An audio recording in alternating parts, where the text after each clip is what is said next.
Hello, guys. Good afternoon, good evening, good morning, good night. How are you doing? This is Bridget of Bridging Healthcare, and I want to salute every healthcare professional for holding the fort, being the best at their job, doing all they can do to make their service users excited, happy, living a life that is both dignifying and promoting person-centered care. Now, my name is Bridget Ezobiako and I am a healthcare professional.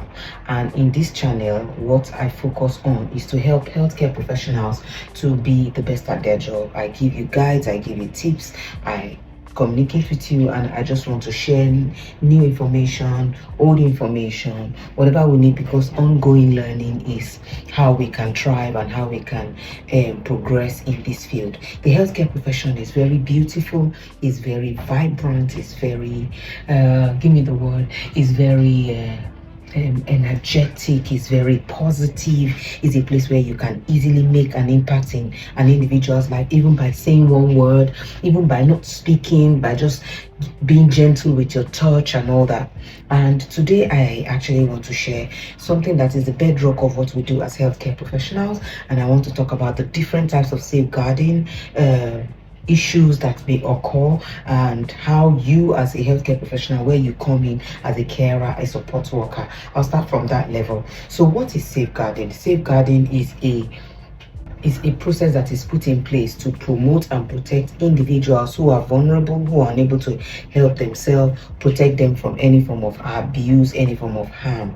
And what is abuse? Abuse is anything that will put somebody in danger, that will put them in harm's way, that can make them have both physical injury, emotional injury, financial injury, however you see it. Now, as healthcare professional, our job is, because we have a duty of care, our job is to safeguard our service users, to make sure that they are safe at all times, and if there's any concern, to be able to raise that concern quickly and find a way to help them. Because you know what, we are supporting the vulnerable, we're supporting people that cannot help themselves, and that is why our job is very important. Now, what are the different types of abuse that we see? So abuse is anything that will put somebody in harm, or that will make somebody, put somebody in any form of pain, you know, whether physical or emotional. Some of them you cannot see. Now, there's the physical abuse. Under the physical abuse, you have when people are injured, when people are, and I will talk about physical abuse as there are two parts of it. There is the one that is you deliberately abuse the person, you make up your mind that you choose to abuse the person. And there is one that is you did not deliberately, it happened based on maybe something has occurred, and it might be due to negligence, however it is. So there's voluntary and there's involuntary abuse. That you have made up your mind that I will hit this person, these services are stressing me, I'll push them, I will bang their hand. That is physical abuse, or somebody else is doing it to them. That is physical abuse. Then there is the one that is you do not deliberately, you know, abuse the person. So this includes neglect. This includes maybe somebody wanted to fall, you're trying to give a guided fall, you know you're not supposed to grab, and you grab and you bruise the skin. This might also be maybe while you are supporting with personal care, because the person has a thin skin and you were trying to log roll or do whatever, and the person got injured. This is still also a form of physical abuse. And what differentiates an abuse that is deliberately done and the one that is done out of error is reporting. So you can explain it, you can explain, oh, why we were doing this, and then you report it. A safeguarding will still be raised, and by the time you're able to explain and all that, it might be cleared. There might be some sanctions. But physical abuse is when you see somebody being hit, or people are doing things to harm them, or you have deliberately made a mistake, you know. So that is physical abuse. Then we also have psychological abuse, and under psychological abuse you have the emotional abuse, you have the verbal abuse, you have the abuse of emotional abuse is where people are, where people are spoken to in a way that is, you know, derogatory, and then they feel sad, they feel low, they feel they're not themselves, they are disappointed in themselves, and they are not giving themselves that, they are not encouraged, you know. There is also verbal abuse. You know, there's so many things under psychological abuse. Even sexual abuse still fall under.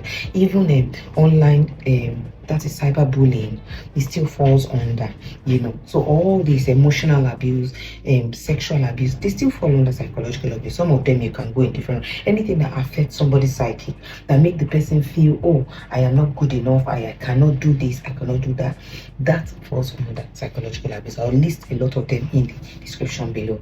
Then you still have things like financial abuse, where people's money is taken off them by force, or you as a support worker, you went to do shopping for your service user and you used, probably you used their card to buy something, you felt thirsty and you just drank water from their card, or you use your card to put on your loyalty card. They did a big shopping, you did a big shopping for them and you put it on your loyalty card. That is financial abuse, you know. And vice versa. And you don't give enough change, you don't document, you don't bring the invoice, you know, you exaggerate. That is financial abuse. People also can do it to them. That is also financial abuse. And there are other things like you know, discrimination. So when people are discriminated, when there's racism, and people, you treat someone better than someone because you feel this client is stressful and this client is not stressful. So when you get to this client, you smile, and when you get to this other client, you just do it shabbily. It's still some form of discrimination. Or you feel this person is from my side of heaven and this other person is not from my side of heaven, I won't touch them, you know.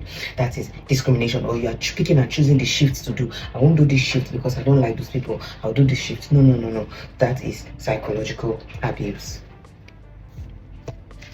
Then other forms of abuse, you still have female genital mutilation, which is the FGM, where a lady is a young child, or however, is there's mutilation of some part of her private parts just to protect her from promiscuity or whatever. It's quite inhumane. It's some form of abuse as well. I'm going to stop here today, and I'm going to do a part B of this class. I hope that this has been very eye-opening. I'm trying to make it as relaxed and as chill, because a lot of people come for interviews and they don't know what they've got to know. They are not even able to explain it. You can say you know it, but you're not able to explain it. I hope this is able to help you. Please come back again and again to this channel. Let's talk more. See you in the next one.